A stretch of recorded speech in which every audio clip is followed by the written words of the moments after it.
샬롬, 밤새 평안하셨습니까? 오늘 하루도 여러분의 삶의 현장에서 믿음, 소망, 사랑이 충만하시기를 바랍니다. 오늘은 역대하 24장 1절로 27절의 말씀을 가지고 요아스의 성전 수리라는 이 주제로 묵상한 것을 서로 나누어 봅니다. 요아스가 왕으로 등극한 것은 다윗 왕국의 언약에 근거한 것으로서 다윗 왕국의 정통성 회복이라는 점입니다. 아울러 하나님께서 솔로몬에게 그 아들에게는 내가 한 지파를 주어서 내가 내 이름을 두고자 하여 택한 성 예루살렘에서 내 종 다윗에게 한 등불이 항상 내 앞에 있게 하리라고 열왕기상 11장 36절에 기록한 이 말씀처럼 여전히 이 약속은 유효한 것입니다. 하나님께서 이 세상에 역사를 주장하고 계신다는 사실을 입증하는 것이기도 합니다. 그러기에 아합의 딸 아달랴가 비록 다윗의 후손들을 죽이고 왕위를 찬탈했지만 하나님께서는 그 가운데서도 요아스를 숨겨두시고 다윗 왕국의 정통성을 이어가게 하시며 당신의 언약도 이루어가게 하는 것입니다. 본문 1절에서 3절 말씀을 우리가 들어봅니다. 요아스가 위에 나아갈 때에 나이 7세라. 예루살렘에서 40년을 치리하니라.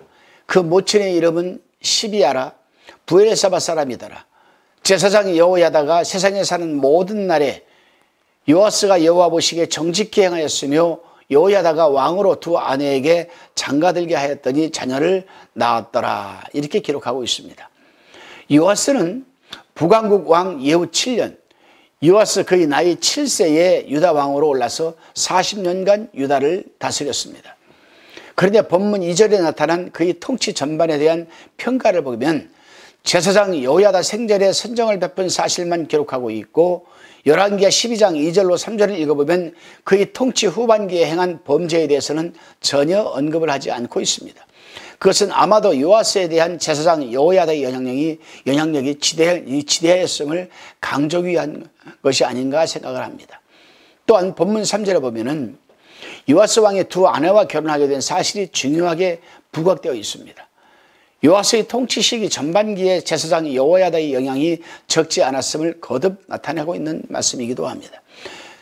요아스는 여호야다 제사장이 사는 동안에는 그의 교훈에 의지하여 하나님 보시기에 정직하게 행하였으나 여호야다가 죽은 후에는 백성들을 의지함으로써 하나님을 버리게 됩니다.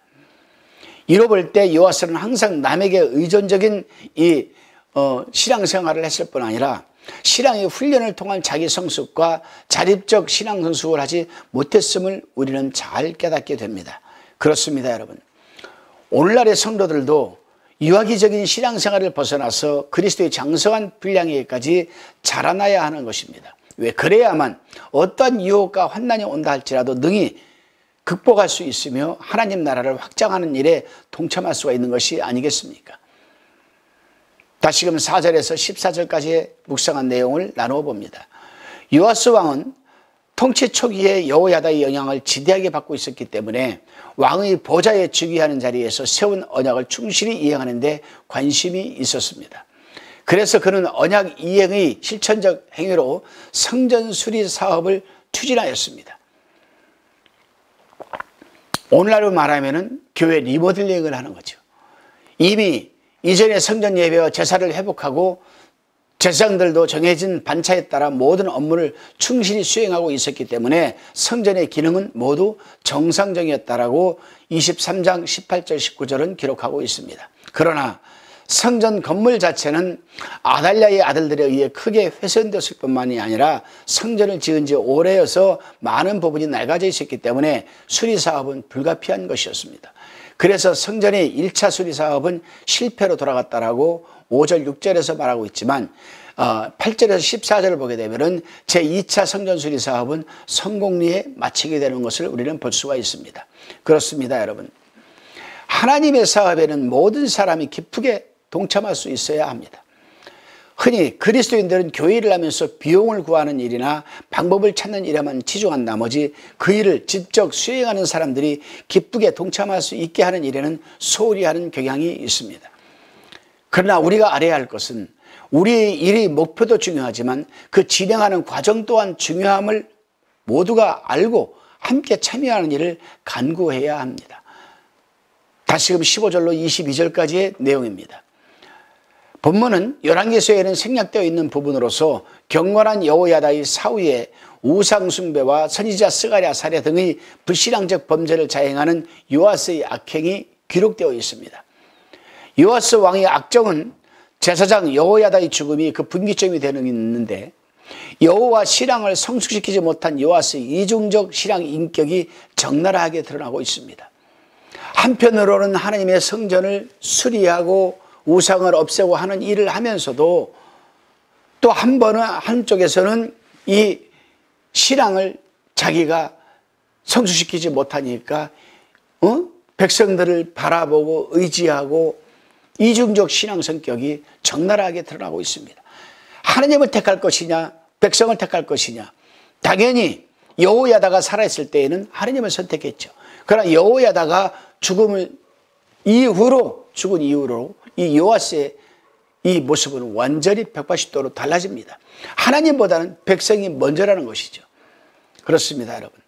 우리는 17절 18절에서 우리가 그 모습을 잘 볼 수가 있습니다. 요아스의 죄악은 세 가지로 나타나는데, 첫째는 17절에 기록되어 있는 대로 사악한 자의 조언을 따라갔다는 겁니다. 두 번째로 18절에는 우상 숭배를 부활을 시켰습니다. 세 번째로는 21절 22절에서 기록한 대로 선지자 스가랴의 책망을 끝내 거부하고 선지자 스가랴를 살해하고 말았습니다. 누가요? 바로 그렇게 성전도 정화시키고 하나님 중심으로 살았던 바로 요아스가 그랬습니다. 여러분은 어떻게 생각하십니까? 과연 요아스가 저래도 되는 것인가? 왜 저렇게 갑자기 변했을까? 바로 그게 우리들의 모습이 아니겠습니까? 그래요. 사실 여호야다가 죽은 후 정치는 급격히 변화하고 있었습니다. 그 이유는 제사장들과 선지자들이 영향력이 약화되었고 방백들의 세력이 강화되었기 때문입니다. 그리고 하나님에 대한 신앙보다는 정치적 임기응변에 능한 방백들이 아달랴에 의해 전파된 바알 숭배를 다시 허용하도록 이 왕에게 요청하였는 바, 요아스가 그것을 단호하게 거절하지 않고 허락했기 때문입니다. 그렇습니다. 주의 종들이나 성도들은 무엇보다도 하나님과의 언약을 최우선적으로 생각해야만 합니다. 바로 요아스나 유다 방백들은 하나님과의 언약을 최우선적으로 생각하지 않았기 때문에 정치적인 유익을 더 중히 여기고 우상 숭배를 쉽게 허용할 수가 있었던 것입니다. 또 한 가지는 신앙인일수록 더욱 다른 사람에게서 받은 은혜를 생각해야 한다는 겁니다. 요아스는 여호야다의 아내 여호사밧의 도움으로 살아남을 수 있었으며, 그가 왕위에 오를 수 있었던 것도 여호야다의 목숨 건 행명 때문이 아니겠습니까? 더욱이 요아스는 자신이 통치 기간 동안에 여호야다의 가르침과 도움에 힘입은 바가 참 컸습니다. 그럼에도 불구하고 그는 여호야다가 죽고 난 후에 그의 아들 스가랴를 살해했으니 이 같은 행위는 은혜를 악으로 갚는 악행인 것입니다. 그렇습니다, 여러분. 지금도 얼마나 많은 성도들이, 주의 종들이 은혜를 악으로 갚는 일이 비일비재한지 모릅니다. 급하고 필요하면 주의 종들에게 매달리고, 주의 종이 은혜를 입어 자신의 뜻을 이루고 나면 가차없이 주의 종을 험담하고 트집을 잡아서 교회를 떠나고 합니다. 성도들 뿐만이겠습니까? 주의 종도 그렇습니다. 자기의 뜻한 목적을 이루기 위해서 은혜를 베푼 자에게 악으로 뒤집어 씌우는 일들이 얼마나 많은지 모릅니다. 그러고도 자신들이 제일 믿음이 좋은 척하면서 하나님의 일을 한다고 떠들어댑니다. 과연 하나님께서 어떤 생각을 하고 계실까요, 여러분? 판단은 여러분이 하시기를 바랍니다. 다시금 본문 23절로 27절까지의 묵상 내용을 나누어 봅니다. 이제 본문은 요아스의 악행에 대하여 하나님께서 아람 군대를 요아스에게 붙이셔서 징계를 하십니다. 그렇습니다. 우리 하나님을 믿는 사람들은 어떤 상황이 변화 가운데서도 끝까지 하나님의 언약을 중시하고 그 언약을 신뢰하고 믿는 믿음을 소유하는 사람들이 되어야 합니다. 그러나 요아스는 변화하는 상황에 편승하여 믿음을 버리고 적절하게 그에 대하여 대처해 나가는 삶을 살았기 때문에 하나님의 심판을 받아 죽고 말았던 것입니다. 오늘날 우리에게도 마찬가지입니다. 그저 적당히 세상에 흘러가는 조류에 따라서 내 신앙도 변화하는 것이 아닙니다. 만나는 사람에 따라서 내 신앙이 바뀌는 것도 아닙니다. 어떠한 환경 속에서도 우리는 그 상황에 변화하는 상황에 편승하는 것이 아니라 흔들리지 않는 초연적인 반석 같은 믿음을 우리는 가지고 살아야만 됩니다. 그래야 우리에게 영생이 보장되는 것 아니겠습니까? 축복이 보장되는 것이 아니겠습니까? 사도 바울이 믿음, 소망, 사랑 이 세 가지는 항상 있을 것인데 그 가운데 제일은 사랑이라 했습니다. 여기서 사랑이 무엇을 의미하는 것일까요? 바로 나를 위해서 십자가에 달려 돌아가 주신 예수님의 사랑, 나를 구원시키기 위해서, 나를 축복하기 위해서 하나뿐이 없는 독생자를 십자가에 내어주신 하나님 아버지의 사랑이 아니겠습니까, 여러분?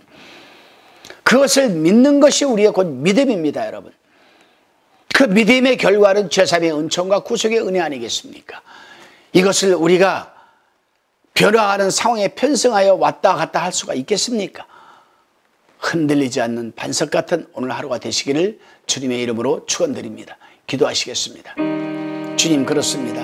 어떤 상황과 변화 속에서도 하나님의 언약을 잊지 말게 붙들어 주시고 사랑을 잊지 말게 하옵소서. 필요할 때만 하나님 주의 종을 의지하다가 나의 목적을 이루면 하나님의 이름을 내세워 주의 종을 험담하며 떠나버리는 그런 몰지각하고 형편없는 우리 자신이 되지 말게 붙들어 주옵소서. 예수님의 이름으로 기도드리옵나이다. 아멘.